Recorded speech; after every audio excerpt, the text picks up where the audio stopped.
I hate NBA media. I do. Okay. Um, if it's not one thing, it's another. Jack said this a long time ago. The new media is just the old media. But I'm here to contest. I think the new media is even worse. I think the new media might be low key worse than the old media. Um, and I think it's because of the NBA players, bro. I think NBA players that are entering the space Mm. of media, they're finally understanding why old media did the things that they're doing, and they're just going up by 50 with it. If it's not niggas disrespecting another nigga, it's Gilbert Arenas saying that Karl Anthony Towns is built like a bitch. I'm like, yo, um, Like nigga, how did how did we get here? How did how did how did we get here? Um, or if it's not that, is Jason McIntyre giving you the fucking give me super teams or give me death? No, nigga, no, no. Like people are downplaying these finals and they want to act like um they want to downplay the finals, the NBA finals, and then on top of that want to double down and use viewership and ratings as their reasoning. I'm like, well, you are a part of the reason why niggas don't want to watch the game because you keep telling niggas shit is ass. But some people know how to do things right, and I wanted to show. I wanted to give love to some real niggas. I want to give love to some real niggas real quick. Let me show my fucking screen. Cause this right here. I feel like it's bigger than just basketball a little bit. I think even in life we can kind of focus on this. This is Scott Van Pelt interviewing Tyrese Halliburton after game one. Make it plays. The other night on the show, I put my hand up and I said, "Look, I was late to the party on you." Yeah, you're a real one for that. Well, I heard that. You're a real one for that. Well, but a lot of your counterparts won't admit that now. Well, so but, hey. Okay, I'll give myself a little wiggle room here and say you guys were under 500 at Christmas. Am I right? Yo, we were rough. Okay, we were rough. So were you bad at the start? Yeah, we were. So all I said is I was a little late to the party, for but sure, I put my hand up. We were late to the party too. Okay, well then I'm going to be. I'll be a real one right now. Every single note I had on this card, get it for this show, is about Oklahoma City winning this game, and I'm sitting here with you. It's an amazing show that you all are putting on, and the belief is amazing to watch as well. I appreciate you taking the time. Thanks so much, Tyrese Halliburton. Make it plays. Yo, so I showed that because I'm just like, yo, like we can get back to this kind of media, bro. This is the exchange that like we can get more out of. It's like, yo, accountability, because we're not saying that you got to kiss. Like when people say you got to do, people are kind of tearing down the game or disrespecting the sport or whatever. People like Charles Barkley and Shaq want to make it seem like, oh, you just want us to beat these niggas off. Pause. Like you want us to just glaze these niggas. No, we're just saying to hold yourself accountable, have some accountability. Yo, there's plenty of stuff that we say wrong, or there's plenty of things that we got it wrong, or we slept on y'all, and it's okay to be like, hey, I slept. That's what you should do. Good shit. But instead, because you want to be Mr. Hot Take, because you want to feel like you Mr. First Take, you want to double down. You want to get sassy with niggas because niggas is clowning you on the TL. Yo, grow up, my nigga. You got it wrong. And in return, the players, they can hold themselves. They're able to hold themselves accountable too by saying, okay, I understand why you doubted us, nigga. We fucking sucked in December. We had a below 500 record. Like, this is a beautiful exchange right here. And I wish more people would do it. But you got NBA niggas that are now in the media that were the same niggas that were clowning old media for doing weird shit. You're now doing weird shit for clicks and views. You're no better. You're no better than the white, the Skip Baylesses of the world. It's like everybody has. It's not even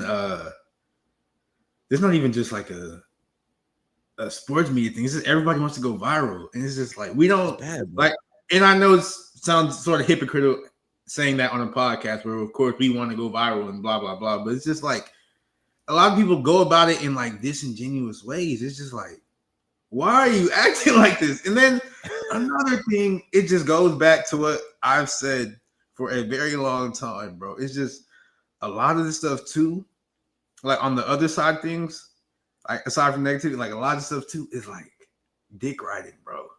It's going to lead to the end of the planet.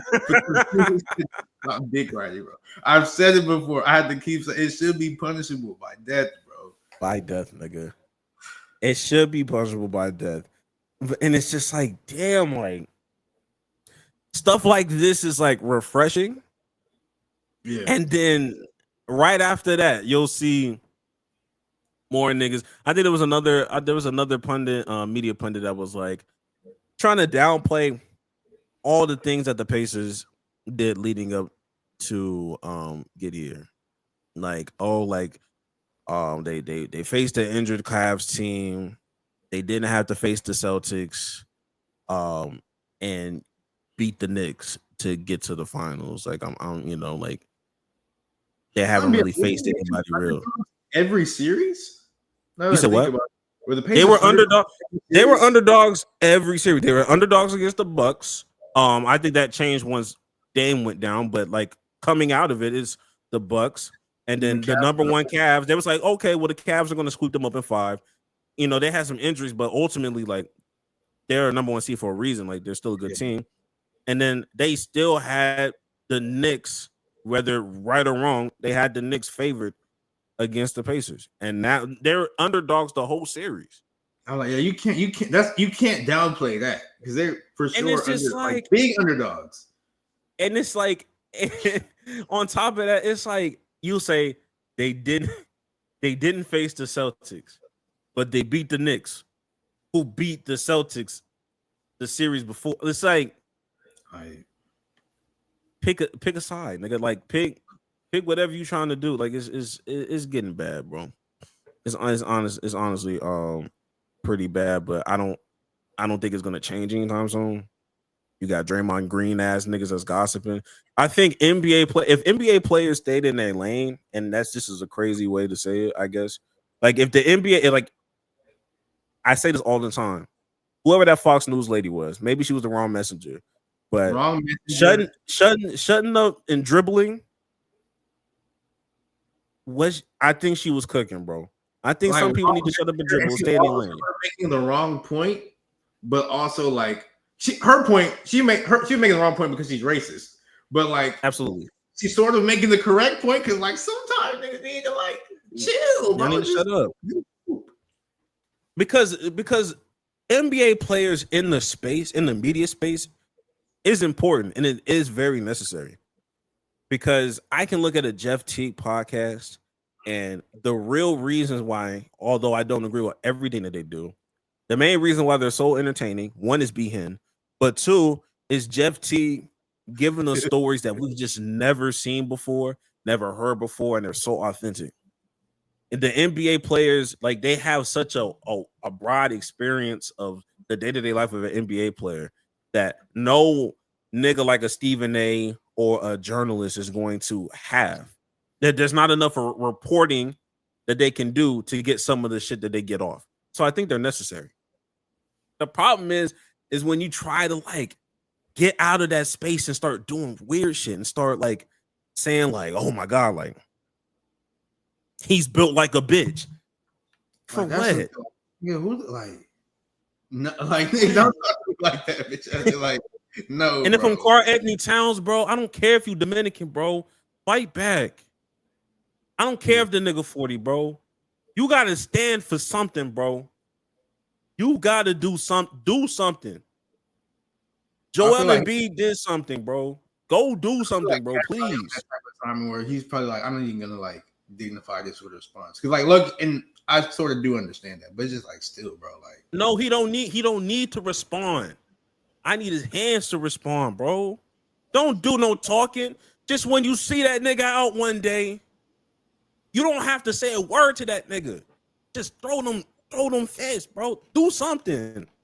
Oh my Push them. Because this shit is crazy. You got to do something. You 7 foot. We already know Gilbert Arenas a dickhead. We know that. But shit. But Jax, that's why I asked different, certain people. I'm just like, yo, like, when was peak NBA media? What would you consider peak NBA media?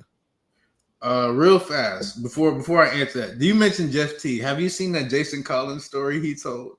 Yes, bro. That's the shit I've been talking about. That shit is hilarious, bro. Well, I guess it was Marcus, his brother, who said it, but that's still funny. But Yeah, that's crazy. To your question though about the peak era of sports media, I would say it's going to be honestly this 2026 when we take over. But that's neither here nor there. That's neither here nor there. The peak media was probably like, I don't want to, like, maybe it's nostalgia blinding me, but like probably when we were kids type shit. But that's also when, because we're sort of talking about the sports science thing. That's when we also had like legitimate programs on ESPN and stuff, and like different shows and different stories. It felt different because, like I said also a little bit earlier, like everybody's trying to go viral now. It just sort of turned everything into like this nasty game because niggas just want clicks on the internet. It's just like, that's not how you should move. That's not how you should conduct yourself, bro. It's just, yes, right. I would have to when we was kids, when we was younger. So I guess like when I was younger, if I was coming up to like late 2000s, early 2010s type. Yeah, I would say early 2010s. And even like that first year of the Civil War. I say the Civil War as basically when 2016 happened, Skip Bayless left ESPN, Colin Cowherd made FS1, and he decided to get Shannon Sharp and all these people in the game. Outside of like Jesus' years, 2016 might be like the most impactful years on the planet, bro. Because 2016 was such an impactful year for just in general. Oh my God. And it's just kind of like, because even in that first year of like FS1, you still it forced First Take to update game because you now officially have competition, but it still was a minute amount of niggas that had the power of like saying crazy debauchery over the airways or over like video, where it's like, okay, it's only Skip Bayless, Shannon Sharp, Stephen A, Max, and whoever decided to bring. Max occasionally, but Max was always on the right side of history. But after that, like anybody else that says something, that's out of pocket. Like you stood in your lane. You had your superstars, and then everybody else played their roles. And when they got out of order, it's like, my nigga, you bug. Not everybody's trying to be that Stephen A. Skip Bayless, and it's just like, no, that's not. No, we didn't like Skip Bayless. We didn't like Stephen A. We didn't like that about them. But nah, man, it's bad. It's bad, and we're going to make a change in 2026. We're going to be the change that we want to see. But until that happens, it's like, okay, this is where we're at. Everybody doesn't need a podcast. Everybody doesn't need, and I'm speaking for NBA players. Just because you're an NBA player, that don't mean you got to have a podcast. It's okay to be featured on one. It's okay to be a guest. Let's keep it that way. Player podcast mid-season, in-season podcast. No. In-season a little crazy. No. That's I don't like that. Describing your day-to-day. No. Yeah. No, you Draymond Green ass niggas just don't do it.